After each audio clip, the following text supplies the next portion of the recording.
Dr. Carol Francis. This is class number 5. This following class is as relevant to anything you want to learn in your life as it is to recovery. So this tool is all about being able to reprogram yourself through the process of repetition and rehearsal. It's exactly what it says. You are reprogramming whatever has gotten instilled inside of you. Now, if it was a one-time trauma, it was lodged inside you strongly, and you just want to reprogram your response patterns, okay? Secondly, if something happened over time, you're going to have to reprogram yourself to understanding life differently, and there are lots of ways of doing it, but one way of doing it is this repetition of something that's associated to rehearsal. This is not people's favorite way of learning. You know, when you had to remember a geography test, you had to remember the names of the states, and you had to remember the capitals of the states, or you had to remember all the countries around the globe, you had to remember where they were on the map and what the capitals of those countries were. So, you know, that took just rote memory. You had to memorize it over and over and over and over again. Then you had to rehearse it. You rehearsed it by writing, you rehearsed it by saying it out loud, you rehearsed it by hearing it, you rehearsed it by saying it in your head, you rehearsed it by doing whatever sort of assignments a teacher had you do, you rehearsed it by practicing for the exam, you rehearsed it by someone quizzing you, you rehearsed it, and you redid it repeatedly over and over and over and over again. And the more you repeated it, the more it goes from short-term memory to long-term memory. There's more likelihood that it's going to lodge itself. Now, there's other things that lodge things into memory too. The power of an emotional response to something, the usefulness of something for you, how you use it over and over again, so that repetition. So these are different ways of learning something, right? It's just a learning theory. So this learning theory takes the idea that everything can be learned, but there's always a learning curve. There's always this, it kind of is hard at first. Oh, it's kind of strenuous at first. It's getting a little easier. Okay, I'm still working on it. And finally, it kind of levels out to a plateau. And it's at this plateau where you begin to feel like, I got this. And you begin to feel like it's more you. It's more integrated into who you are. And then when you try to learn the next thing or the next aspect of it, it goes to that same sort of awkward, this is kind of hard, this is kind of difficult, I have to repeat this, oh, I messed that up, oh, I did this wrong, okay, do it again, repeat, rehearse, finally goes to a plateau, and you go, okay, I think I've got it, and then you practice it at that level of plateau, you integrate it into your fullness of who you are, and voila, you have learned something through rehearsal and repetition. We don't all learn things through this as easily as others. Some people have very quick memories, and others really, that's not their forte. But nonetheless, you can program having a better memory by practicing this rehearsal and repetition. Rehearsal. That's just learning theory.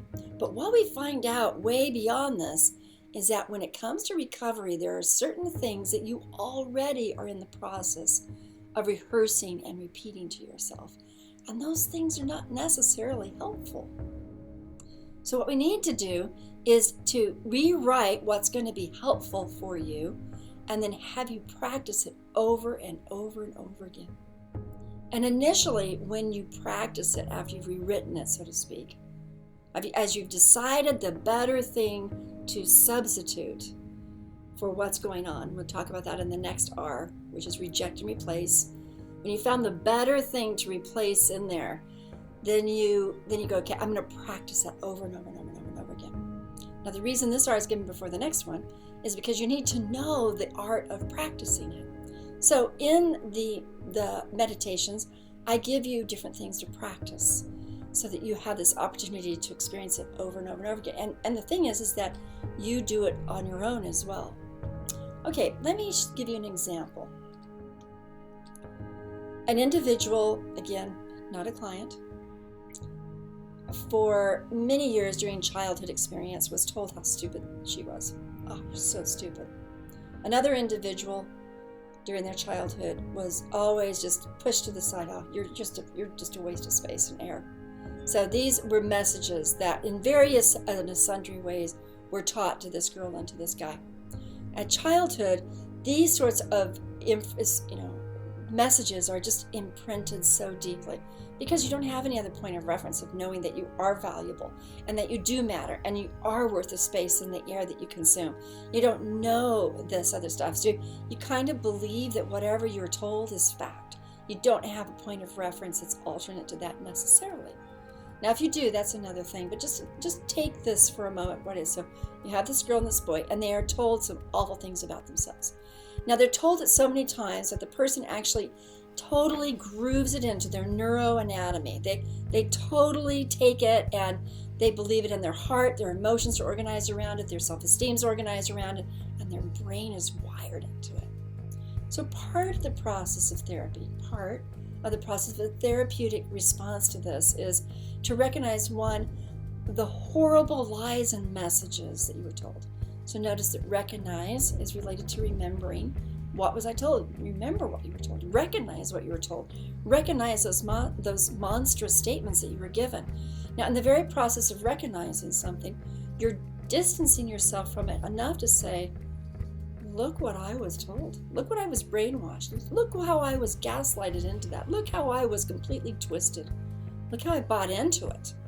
It's like, I totally lobbed myself right into that mindset. Look at what that ability to have that perspective is a wonderful step. And so every time you kind of watch yourself in your recovery, going back to having those same thoughts, those same experiences, those same feelings, you can pause somewhere when you wake up to it and go, there it is again.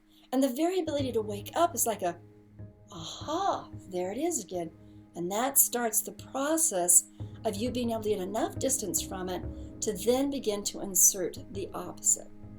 So let's say this little girl is told that she's stupid. She begins to say to herself, whether she believes it or not, I am smart. I'm intelligent.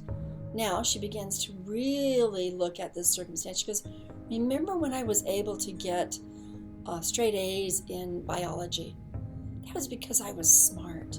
Remember when my boss the other day said, I'm so glad you fixed that. That's amazing. It's a demonstration that I'm smart, I'm capable. And so she's using these factoids, these facts about herself and reminding. And again, speaking out loud is really valuable. So it's like you're inserting this opposite fact to this intrusive memory. And you're arguing with it. You're retorting to it. You're replying. Notice retort and reply are R words, right? No, I am not stupid. I'm smart. Remember when it's like having this argument with this horrible voice. Now, then you turn it into kind of like a mantra.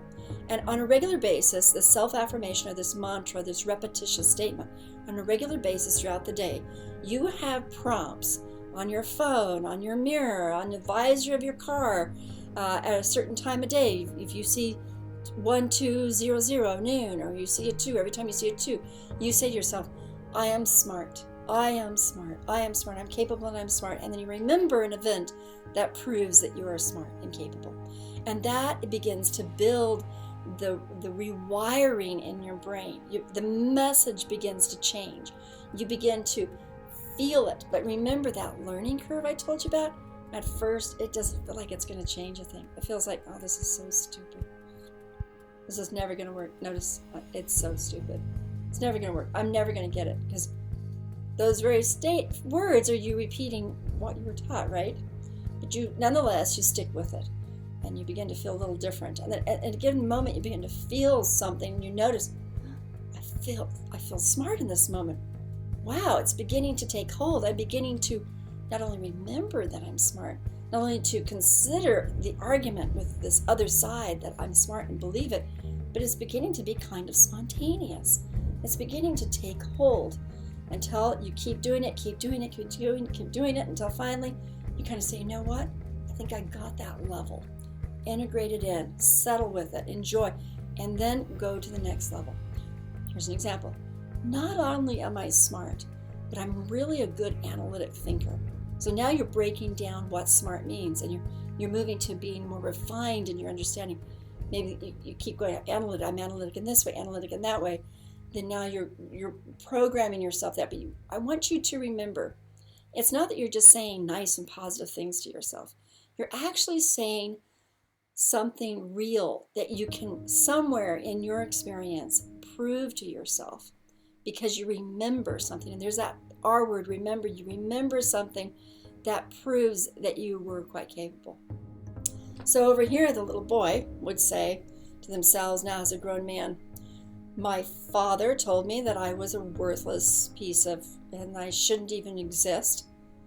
Well, as soon as you begin to recognize, oh my gosh, look, I just treated myself as if I was worthless and as I wasn't worth anything at all. Well, I'm noticing it, I'm recognizing it, I'm feeling it.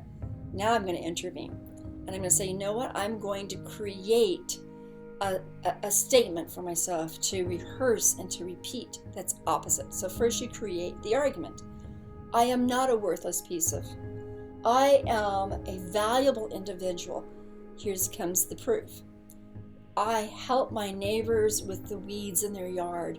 It doesn't matter what the issue is. I make sure that when I'm taking a walk, I clean up the dog poop that someone else leaves behind.